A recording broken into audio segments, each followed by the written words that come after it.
अब तो वरिष्ठ पत्रकार भी कहने लगे हैं कि महाराष्ट्र विधानसभा इलेक्शन 2024 में बिना एआईएमआईएम के समर्थन से किसी की सरकार नहीं बन रही।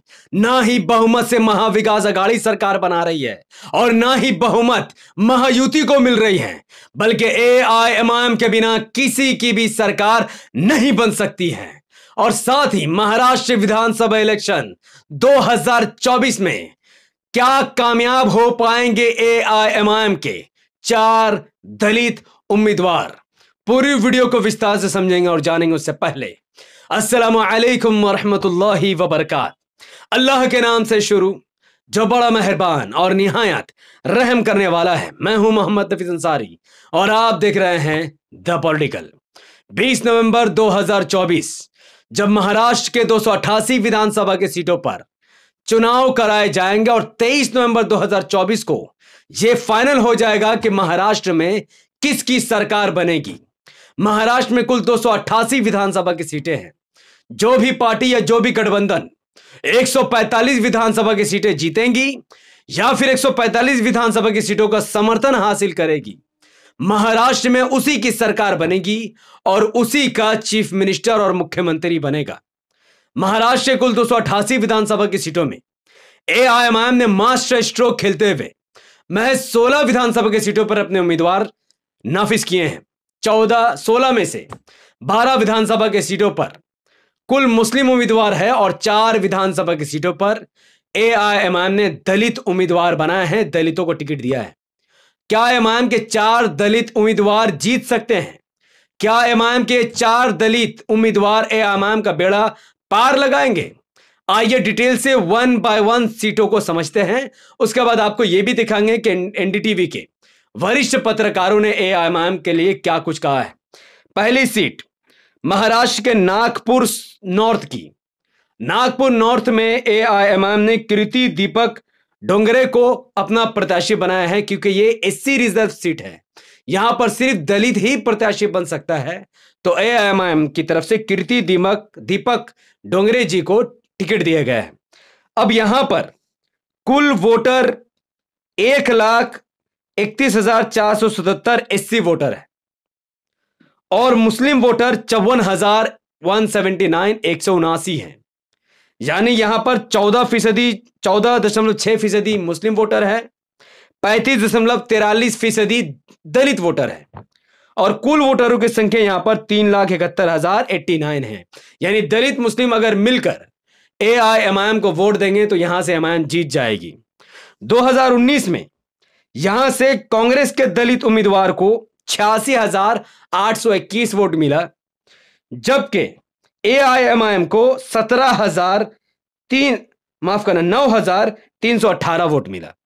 तो यहां पर एआईएमआईएम इसलिए हारी थी क्योंकि 2019 में महाराष्ट्र के मुसलमानों ने, या खास तौर पर नागपुर नॉर्थ असेंबली इस सीट में मुसलमानों को शिवसेना और बीजेपी को रोकना था। इसीलिए 54,000 मुसलमानों का वोट सीधे सीधे कांग्रेस में गया। लेकिन इस बार जब कांग्रेस ने उसी शिवसेना से हाथ मिला ली जो मुसलमानों का सबसे बड़ा दुश्मन है, तो अब नागपुर नॉर्थ असेंबली सीट से ये जो 54,000 मुस्लिम वोट है वो डेफिनेटली एआईएमआईएम में जाने वाला है। और चूंकि यहां दलित उम्मीदवार 5 साल से जमीनी स्तर पर काम कर रही हैं, जिनका नाम कृति दीपक डोंगरे हैं, उनके साथ अगर 40,000 दलित भी आ जाए तो यह सीट एआईएमआईएम आराम से निकाल सकती है। तो 23 नवंबर 2024 को इस बारे में कंफर्मेशन मिल जाएगी कि नागपुर नॉर्थ असेंबली सीट से कौन जीत रहा है। मुस्लिम दलित मिलकर एआईएमआईएम को जिता रहे हैं या फिर एक बार फिर से मुसलमान धोखा खाकर कांग्रेस के चक्कर में पड़ा हुआ है।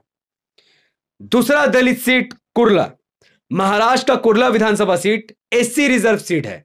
यहां पर भी सिर्फ दलित उम्मीदवार को ही मैदान में उतारा जा सकता है। एआईएमआईएम ने यहां से आसमा शेख को उम्मीदवार बनाया है। अब आप सोचोगे आसमा शेख एक मुस्लिम नाम है, तो इनको यहां से कैसे उतारा गया? लेकिन एक्चुअली में आसमा शेख बबीता कृष्णा कनाडे इनका नाम है। ये कन्वर्टेड मुस्लिम है, इन्होंने इस्लाम को कबूल किया है। तो ये एससी समाज से ही आती है, बस इन्होंने अपने धर्म को परिवर्तन किया था। इस सीट की, जो हम कुर्ला सीट की बात कर रहे हैं, ये मुस्लिम मेजोरिटी सीट है। अफसोस की बात है कि इस सीट में 30.7% 83,435 मुस्लिम वोटर्स हैं, जबकि एससी समाज का वोट 13.77% यानी 37,424 है। फिर भी इस सीट को रिजर्व किया गया है। इस सीट में कुल वोट 2,71,778 है, लेकिन फिर भी यहां से शिवसेना की जीत होती है 2019 में। सोचो, मुस्लिम बहुसंख्यक सीट है, दलित रिजर्व है, फिर भी 2019 में शिवसेना के कैंडिडेट 55,049 वोट लेकर जीत जाते हैं। एनसीपी को 34,036 वोट मिलता है मुसलमानों का वोट, और एआईएमआईएम को 17,000 वोट मिलता है, और एमएनएस राज ठाकरे की पार्टी को 9,771 वोट मिलता है। ताज्जुब की बात यह है कि जिस सीट में 83,435 मुस्लिम वोट हैं, तो फिर भी यहां पर मुसलमानों ने एनसीपी को वोट क्यों नहीं किया था, जबकि वहां पर मुसलमानों को शिवसेना को रोकना था। क्योंकि मुसलमान कंफ्यूज था कि एक तो हमें समझ नहीं आ रहा किसको जीता है, बीजेपी को रोकना है, शिवसेना को रोकना है, एनसीपी भी है, एमआईएम भी है। लेकिन इस बार मुसलमान कंफ्यूज नहीं है। इस बार कुर्ला का 30% मुसलमान सीधे सीधे एमआईएम को वोट देगा। अगर 10% दलित वोट भी आ जाए तो भी यहां से एमआईएम काफी आसानी से सीट निकाल लेगी, और शिवसेना का 2019 में जीतना एमआईएम के लिए काफी अच्छा इस बारे में हो सकता है, क्योंकि इस बार मुसलमानों की तो लगी पड़ी है कि मुस्लिम मेजोरिटी सीट में शिवसेना कैसे जीती। पर इस बार कुर्ला के लोगों के पास ऑप्शन है, और वो अपना वोट एमआईएम को देकर कुर्ला में पहला दलित उम्मीदवार को जिता सकते हैं। तीसरी विधानसभा सीट मूर्तिजापुर, ये भी एससी सीट है। यहां पर स्केड्यूल कास्ट की आबादी 23.61%, लगभग 76,695 वोट है, जबकि मुसलमानों का 36,706 वोट है। कुल वोट 3,24,840 है। यह सीट काफी टफ है, और यहां पर मैं कह सकता हूं कि बीजेपी सिर्फ लक से जीती है।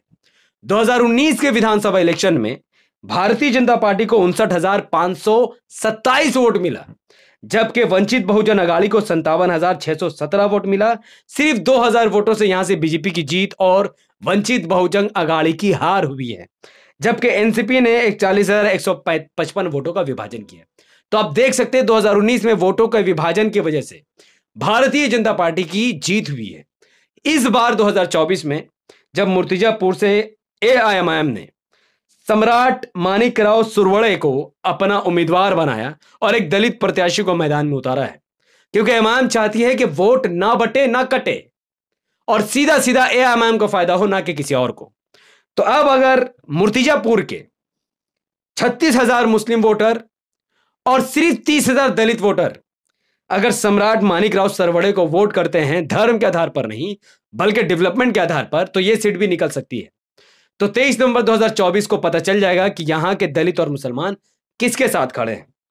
आखिरी सीट मिराज। मिराज महाराष्ट्र की वो विधानसभा सीट है जहां पर मुसलमानों का वोट 45,470 है, जबकि दलितों का वोट 59,536 है। यानी 14% लगभग मुसलमान और 18% यहां पर दलित है। यह दलित मुस्लिम मेजोरिटी सीट है। कुल वोट यहां पर 3,27,123 है। लेकिन अफसोस की बात यह है 49,000 मुस्लिम वोट होने के बावजूद भी 2019 के विधानसभा इलेक्शन में यहां से बीजेपी के कैंडिडेट को 96,369 वोट मिलता है, और इनके आसपास कोई पार्टियां नहीं भटकती है। ना एनसीपी बीजेपी का मुकाबला कर पाई, और ना ही कांग्रेस यहां से बीजेपी का मुकाबला कर पाई। बीजेपी का मुकाबला इस सीट से कोई नहीं कर पाया, इसीलिए एआईएमआईएम ने अब इस सीट से महादेव साहब को यहां से उम्मीदवार बनाया, एक दलित उम्मीदवार यहां से उतार दिया है। अब देखिए, चूंकि बीजेपी का मुकाबला जब जब एमआईएम से सीधा होता है, तब तब एमआईएम की जीत और बीजेपी की हार होती है। यहां पर मुसलमानों का 45,000 वोट और दलित का 59,000 वोट है।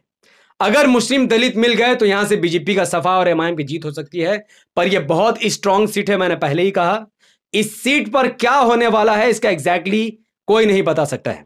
इसीलिए एमआईएम 16 सीट लड़ रही है, लेकिन मेरा प्रेडिक्शन 14 सीटों पर है, क्योंकि ये जो सीट है मिराज, ये काफी टफ सीट है।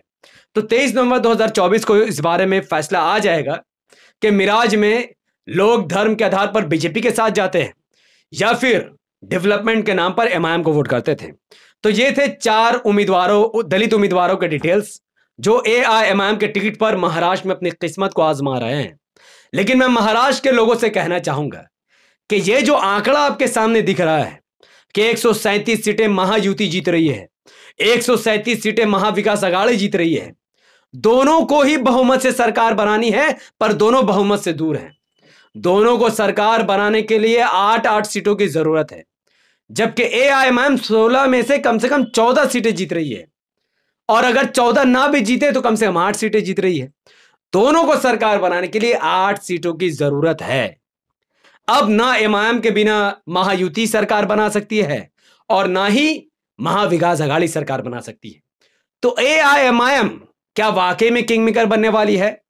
इस बारे में एनडीटीवी इंडिया के वरिष्ठ पत्रकारों ने एक बैठक की, और उस बैठक में उन्होंने जो बातें रखी है वो काफी दिलचस्प है। उन्होंने एमआईएम को किंग मेकर माना, यह भी माना कि ओवैसी साहब किसका साथ देंगे, उन्होंने ये भी माना कि एमआईएम के बिना सरकार नहीं बनाएगी। ये रहा वीडियो। जर्नलिस्ट रहे अगर होते तो मैं उनसे पूछता सामने बैठा के कि ये बात तय कर दो कि अगर सीट संख्या बीजेपी की 3 कम आई और आपकी 3 आपके पास है तो आप क्या महायुति के साथ जाओगे कि नहीं जाओगे? नहीं, जहाँ तक मुझे याद है पिछली बार जब उद्धव ठाकरे की सरकार बचाने की बात आई थी तो सुप्रिया सुले ने ओवैसी से, असदुद्दीन ओवैसी से बात किया था और उन्होंने कहा था कि हमारे 2 विधायक आपके साथ हैं।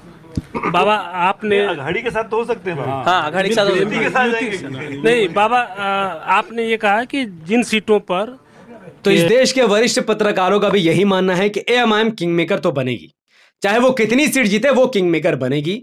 अब आप सबकी राय में जरूर लेना चाहूंगा कि आप सब इस वीडियो को कहां से देख रहे हैं।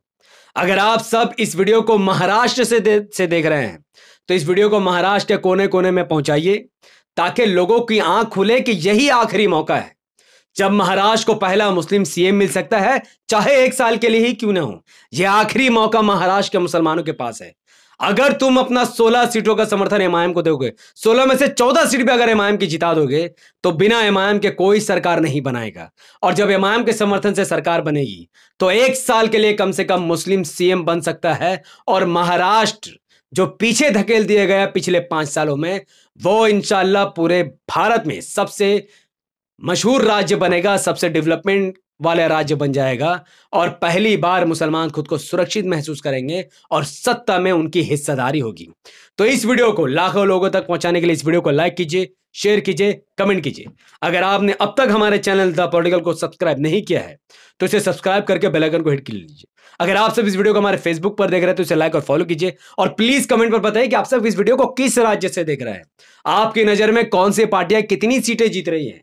और साफ, अगर आप सब कोलकाता से इस वीडियो को देख रहे हैं और आप चाहते हैं कि पश्चिम बंगाल में भी एमआईएम मजबूत हो, और खासतौर पर कोलकाता में एआईएमआईएम से जुड़ने के लिए राजा बाजार, पटवार बागान, धाड़ बागान, फारसी बागान, नारकेलडांगा, जहां से भी आप इस वीडियो को देख रहे हैं, अगर आप एमआईएम से जुड़ना चाहते हैं तो ये नंबर जो डिस्प्ले में आपको दिख रहा है, आप इस नंबर पर व्हाट्सएप में जाइए और वहां पर अपना नाम और एड्रेस लिखकर भेजिए। इंशाल्लाह आपका कॉन्टैक्ट में जमा रखूंगा।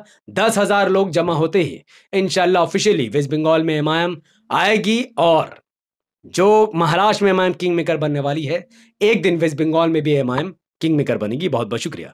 अस्सलाम वालेकुम व बरकात। मैं था मोहम्मद हफीज अंसारी। मिलते हैं अगले वीडियो में। मे अल्लाह बी पीस अपॉन अस।